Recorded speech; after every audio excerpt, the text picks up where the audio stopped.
వెళ్తున్నోళ్ళని కాపాడి ఇది యాక్సిడెంట్ కాదని వారికి లైఫ్ ఇచ్చారు.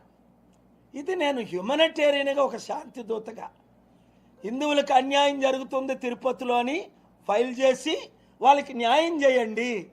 క్రైస్తవ పాస్టర్లు చర్చిలు నడుపుకుంటున్నారు, ముస్లిం ములానాస్ మాస్కులు నడుపుకుంటున్నారు.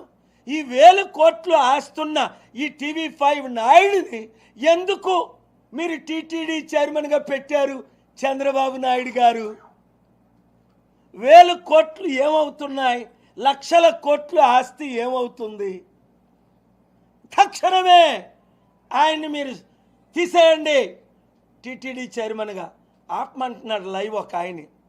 ఓయ్ మీరు నేను మాట్లాడుతుండగా ఆయన గురించి మాట్లాడని వీళ్ళు లైవ్లు ఆపి, వీళ్ళ గురించి మాట్లాడని వాళ్ళు లైవ్లు ఆపితే నష్టపోయేది మీరే, నేను కాదు.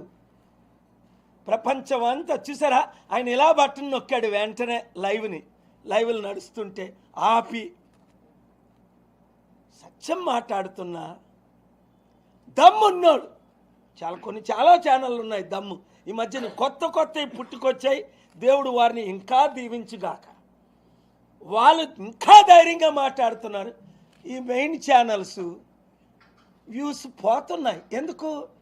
వాళ్ళు నిన్న మొన్న ఒకడు పిచ్చోడు, ఆడు పిచ్చి మాట్లాడుతున్నాడు. ఒక యాంకరు కల్పితాలు, నాకు ఐజీఏ ఇచ్చారట. ఓయ్ నీకు ఐజీ ఇచ్చాడా? ఫ్యాబ్రికేటెడ్ ఫోటోలు. నేను ఇన్వెస్టిగేట్ చేశాను. మందు కొన్నది ప్రవీణ్ కాదు, బట్టలు తేడా. వాళ్ళ అక్కే అంటుంది మా లైఫ్లో మా అన్నయ్య మందు తాగలేదు, కొనలేదు. మీరు నిజంగా మందు కొనుంటే 5 రోజులు ఎందుకు ఊరుకున్నారు? 24 గంటలు రచ్చ అయినప్పుడు వెంటనే ఆయన బయటికి తీయాలి కదా. ఆ ఎస్ఐ వెంటనే మాట్లాడాలి కదా. ఈ మందు కొనే వీడియోలు రావాలి కదా.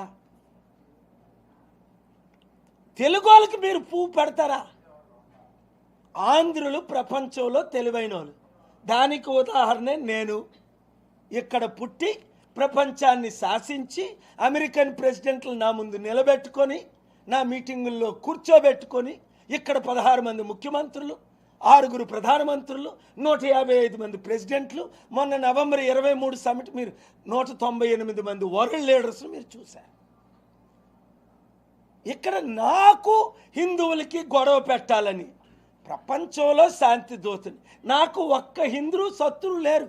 ఈరోజు వరకు ఒక క్రైస్తవులకు న్యాయం జరగాలని ఎప్పుడు నేను పిల్లు వేయలే. రైతులకు న్యాయం జరగాలని వేశాను, స్టీల్ ప్లాంట్ వాళ్ళకి న్యాయం వేశాను, ఆర్డర్ తీసుకొచ్చాను. దేశంలో రైతులకు ఆర్డర్స్ తీసుకొచ్చాను, ఎలక్షన్ మీద వేశాను. లడ్డూ వివాదం, ఇక్కడ ఒక యోగి లాంటి బయలుదేరాడు. ఆడు లడ్డూ వివాదం పెడుతుంటే వాడి మీద పిల్లేసిన గ్యాగ్ ఆర్డర్ తీసుకొచ్చాను. హిందువులందరికీ న్యాయం జరగాలి. ఈ టీటీడీ ప్రాపర్టీలన్నీ హిందూ ప్రీస్టులకు ఇవ్వండి, హిందూ బోర్డుకి ఇవ్వండి. ముస్లిం ప్రాపర్టీలు, వక్స్ బోర్డు ప్రాపర్టీలన్నీ వీళ్ళందరూ లాగేసుకుంటారట. దానికి సై అంటున్నాడు మొన్నటిదాకా బీఫ్ తిన్న పవన్ కళ్యాణ్ ముస్లిం పార్లమెంట్లో. చంద్రబాబు నాయుడు గారికి ఏమయ్యింది? గారు అంటున్నాను ఇప్పుడు. మళ్ళీ తిట్టించుకోవద్దు చంద్రబాబు నాయుడు గారు. నేను తిడితే ఏమవుద్దో మీకు అందరికంటే ఎక్కువ తెలుసు. మీకు, మోదీకి, 5గురికి. నేను మీ కొరకు చెప్తున్నాను.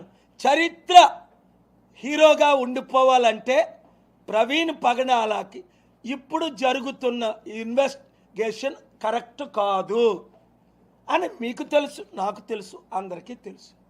పోస్ట్ మార్టం రిపోర్ట్ 1 అవర్ అయిపోయిన తర్వాత రిలీజ్ చేయాలి. 1 వీక్ ఎందుకు పడుతుంది? తాగాడా లేదా అని తెలియడానికి ఎంతసేపు పడుతుంది? 1 మినిట్ అంతే కదా. మోటార్ సైకిల్ ఆపి, కారు ఆపి తాగిన వాళ్ళని ఏం చేస్తారు? నిలబెడతారు, మెషిన్ పెడతారు, చెక్ చేస్తారు, తాగినోడికి ఫైన్ వేస్తారు, తాగినోడిని పంపించేస్తారు. మరి ఈయన తాగాడా లేదా పోస్ట్ మార్టంలో తెలుస్తుంది కదా.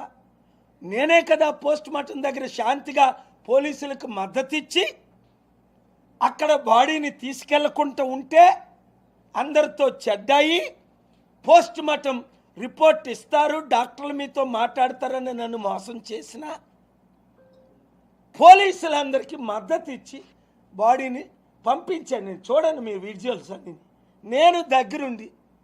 హర్ష్ కుమార్ ఏంటి సార్ మీరు వచ్చి ఇప్పుడు మేము 2 రోజుల నుంచి ఉన్నాం, అందరూ ప్రార్థన చేయాలంటున్నారంటే ఇప్పుడు సాధ్యమా అండి? ఇది రేపు చర్చిలో చేయిస్తాం, హైదరాబాద్లోని చర్చిలో ఏర్పాటు చేశాను. ఫ్యూనరల్లో నేను కూడా శాంతి మాట్లాడాను.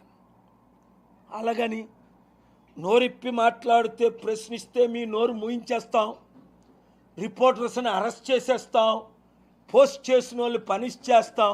ఏ దేశంలో ఉన్నారా మనం? ఇండియాలో ఉన్నావా? ఇరాన్లో ఉన్నావా? నార్త్ కొరియాలో ఉన్నావా? సిరియాలో ఉన్నావా? దుబాయ్లో ఉన్నావా? 24 గంటల తర్వాత రిపోర్ట్ చేయడానికి. ఇప్పుడు నేను మాట్లాడుతుంటే లైవ్లు వెళ్తున్నాయి. ఎందుకు?